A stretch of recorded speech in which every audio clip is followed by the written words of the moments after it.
I've been in the pizza business for over 20 years, opened multiple restaurants, talked to over 700 pizza entrepreneurs, and I'm going to share today 3 or 4 things that I wish I would have known before opening my first very own pizzeria.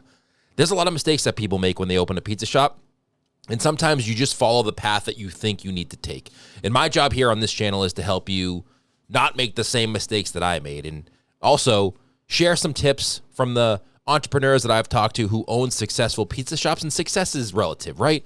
Success to me is being able to own the pizza shop that you want to own and have it be a job that you enjoy going to, but you make a profit and you can support your family. And that's what I would have liked to have done when I started my first pizzeria. It didn't always go that way because I didn't know what I was doing. And I was just kind of worked at a pizzeria. Then I decided to open my own, and I didn't really know what the heck I was doing, and I made a lot of mistakes.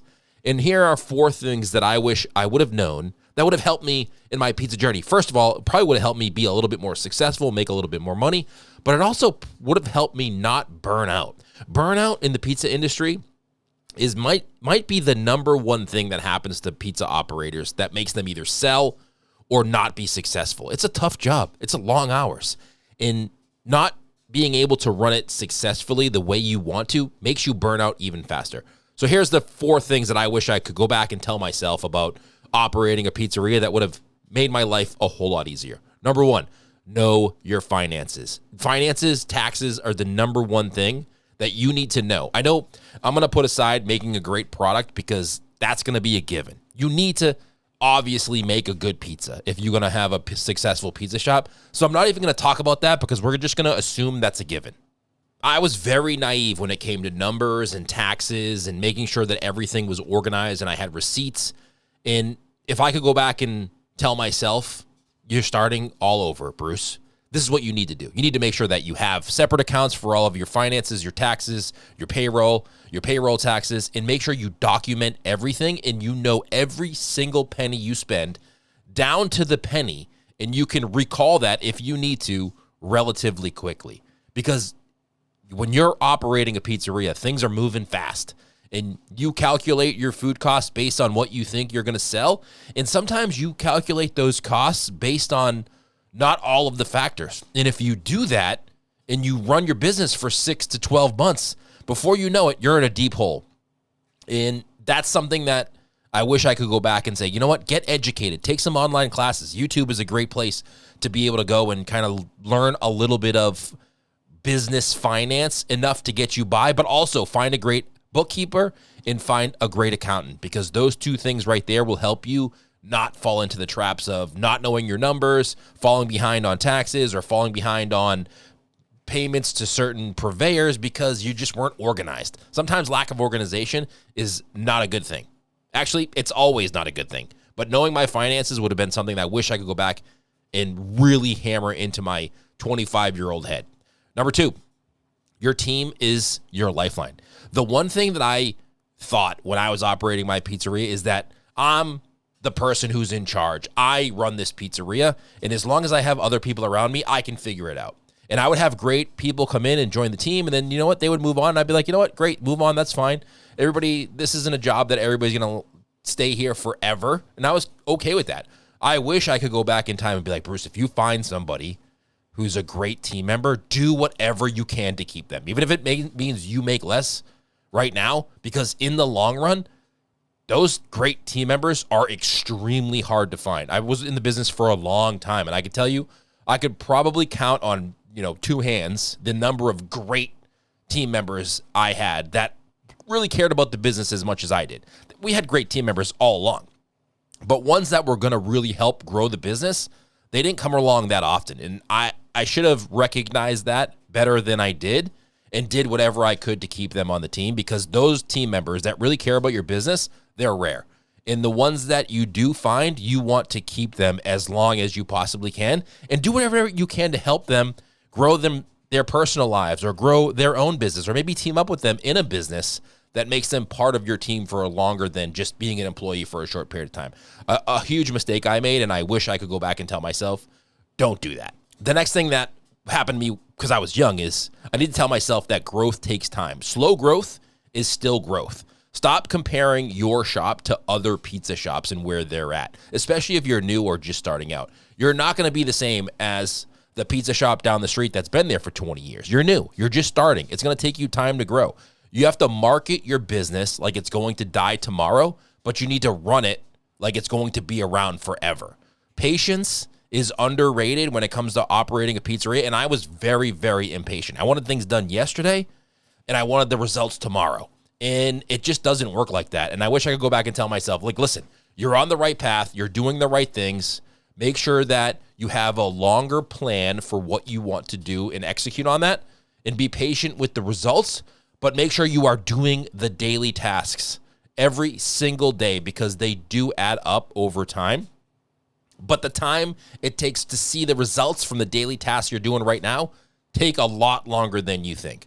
So I wish I did a little bit better job of having patience and being a little bit more relaxed, because the decisions that I made sometimes were rushed because I didn't see the results right away. And then this is the other thing that I wish I did. Every pizza shop, especially the ones that are a little bit more old school, think they need to open every hour of every day, 7 days a week, 11 a.m. to 11 p.m., because if you close any of those hours, you're going to lose business. That customer is going to go somewhere else, and they very well may. But your sanity and your health is very, very important. And I don't care how many days a week you're open. As an owner, you never get a day off. So you may have the day off technically where you're not physically in the store, but you do not have that day off, because something is going to break, somebody is going to call out, somebody is not going to show up for your deliveries when it comes to the products. A computer is going to break down, a printer is going to not turn on. You're inevitably going to get a phone call that day, or a customer is going to complain. So even though you are not physically in the shop and technically have the day off, you do not have a day off. The only time you get a day off as the owner is when your shop is closed. Christmas, Thanksgiving, 4th of July, Easter maybe, those were the days where we had the day off and we did not care what happened, because whatever happened, we were dealing with it the next day. And those were the best days I had, because I knew the shop was closed, nobody was there, nothing was going to go wrong that I was going to be aware of. And if something went wrong, something drastic happened to the shop, you know what?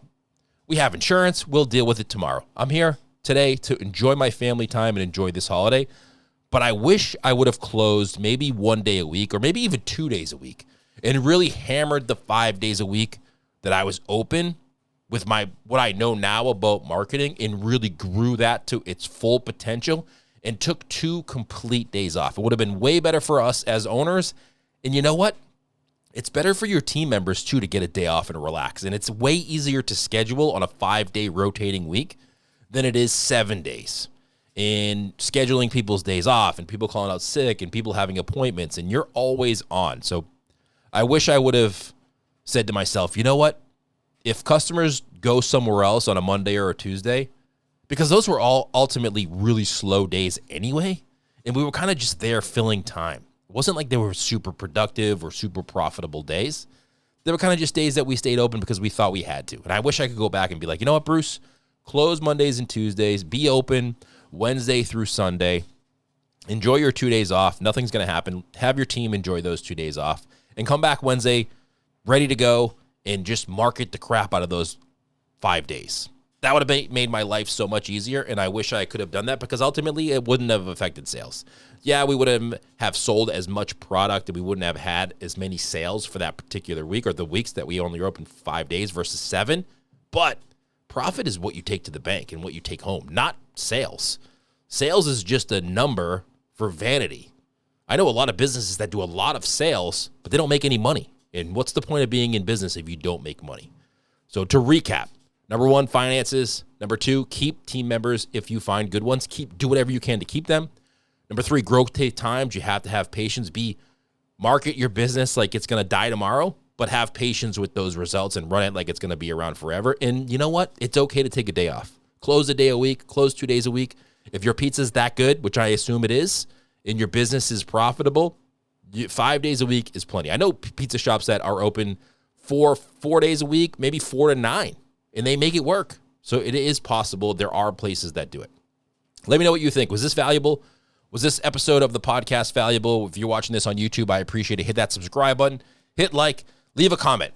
Not only are we going to give you valuable tips on this channel about operating a pizzeria, but I want to go to visit pizzerias as well. So leave a comment where your pizzeria is, where you're located in the world, how you found this channel, or if you're looking to open a pizza shop, like where are you looking to open? What questions can I answer? Drop them in the comments below.